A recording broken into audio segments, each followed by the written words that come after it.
E aí galera, beleza? Bom demais? Saiu 5 episódios da última temporada de Sandman aí, né? Foi a segunda parte. E eu tô aqui para dar a minha opinião, assim como prometido, e comentar episódio por episódio. Então bora comigo! Galera, e começando aí, né, pelo episódio 7, Tempo e Noite, aonde que Morpheus ali tem que assumir a consequência ali, né, de ter matado o seu filho, de ter libertado o seu filho, né, aonde que a gente vê que ele fez isso no penúltimo episódio, e ele busca ali um jeito de se redimir, talvez se safar, né, contornar aquela situação, buscando dois dos seres mais fortes ali daquele universo, né, em si da série, que seria o pai e a mãe dos perpétuos, no caso, o tempo e a noite. Aqui a gente percebe que a conversa com o tempo, né, que é o seu pai, a gente percebe que essa conversa ela é fria, insensível, não demonstra nenhum sentimento e, por incrível que pareça, demonstra mais sentimentos da parte do Morfeu, que ele até comenta ali sobre o filho dele, né, que é impossível um filho não amar um pai, e sendo que o pai dele fala várias vezes que não ama ele, ele cita, né, demonstra que não ama ele, mas em determinado momento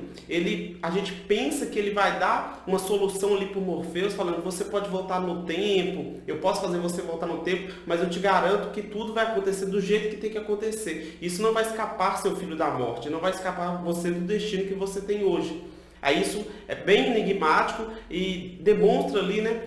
como que o tempo era basicamente o Morpheus ali no começo da série, né, insensível, apático ali, né, sem carisma, sem nada, sem demonstrar nenhum tipo de sentimento. Já com a noite, a sua mãe, a gente percebe que o diálogo é diferente, por mais que ela aparente ser mais acolhedora ali, né, até falando para ele ficar ali com ela se ele quisesse. Uma conversa entre eles, é uma conversa mais voltada por culpa, ali, por dor, é uma conversa bem pesada ali entre as entrelinhas. Semelhante ao pai dele ali, a gente percebe que à noite eles têm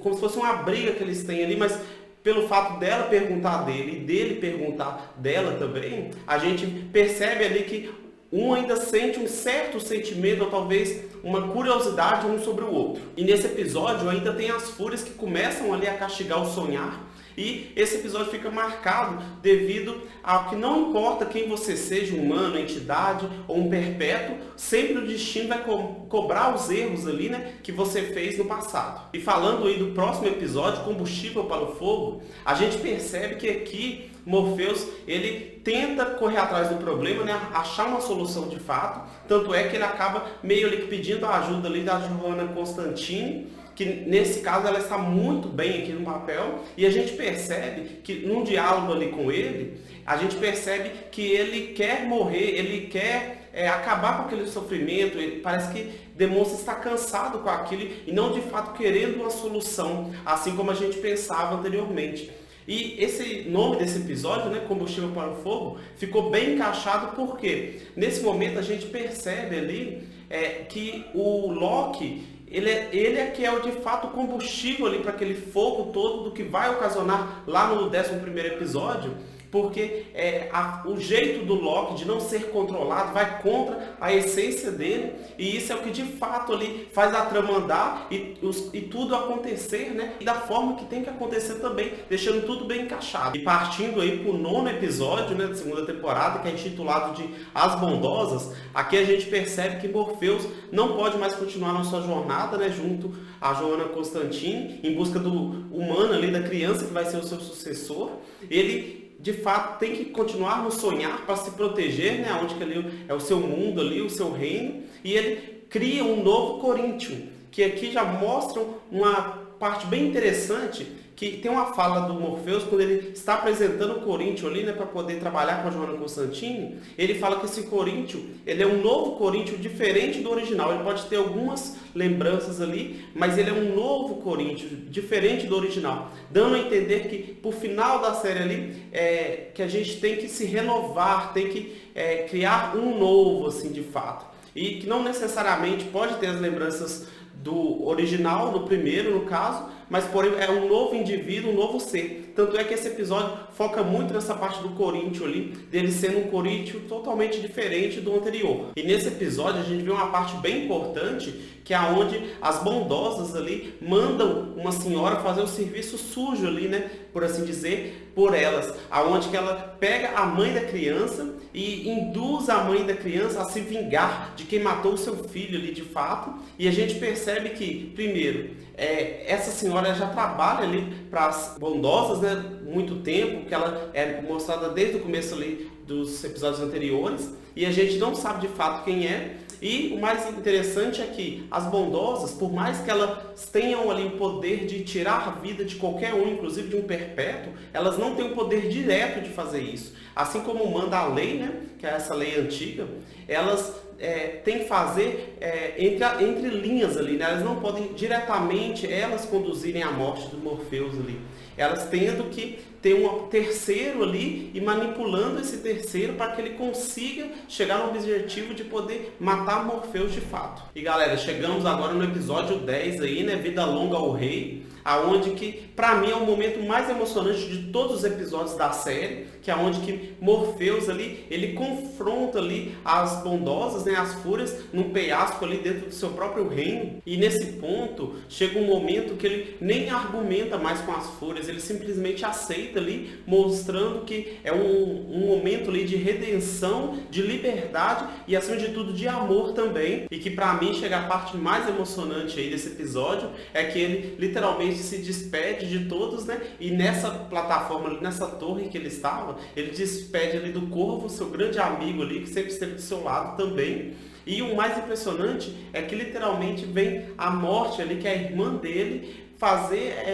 esperando, ela chega até a esperar o momento certo, se é isso mesmo que ele quer, se ele quer lutar mais ou não. Aí chega um momento que ele fala que ele está cansado de tudo aquilo, ela entende e ela literalmente estende a mão para ele, esperando o contato dele, e quando de repente ele vai lá e encosta nela, é um momento tipo assim, que todo mundo, pelo menos eu tive a sensação, por mais que essa é a história, né, que deveria seguir de fato, eu tive a sensação que em algum momento ele ainda iria ser salvo também, e não iria morrer e achar alguma solução ou algo do tipo,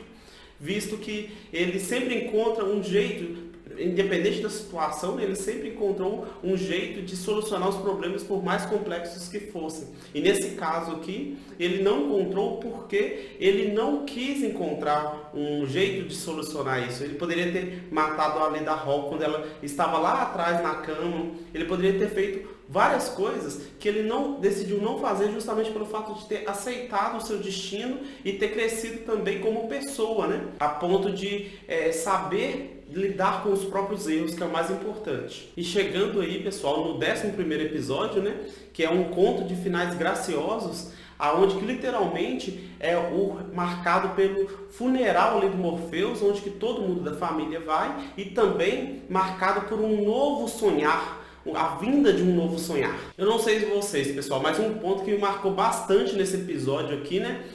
foi a questão dos discursos ali dos perpétuos, principalmente o desejo, que foi um discurso ali belíssimo e ao mesmo tempo provocador, né? Falando sobre a questão do que ele sente ali, sentir sobre Morpheus e deixando ali transparecer que ele vai sim sentir saudade das brincadeiras ali, das artimanhas que ele fazia contra o Morpheus ali, que foi uma carga bem pesada e demonstrando ali, né, ser um personagem ali bem profundo. E surge nesse episódio ali, né, o novo sonho, aonde que o Daniel, ele tenta entender ali o que é herdar tudo aquilo e ser aquele novo indivíduo, né, aquela nova entidade que ele é, sendo que antes ele era um bebê, mas ao mesmo tempo que ele teve várias recordações de Morpheus, ele ainda tenta refletir, entender o que ele é de fato e o que principalmente ele tem que fazer dali pra frente. E galera, esse último episódio aí, ele emociona muito sem forçar, ele é leve, bonito e pra mim principalmente extremamente triste ali, né,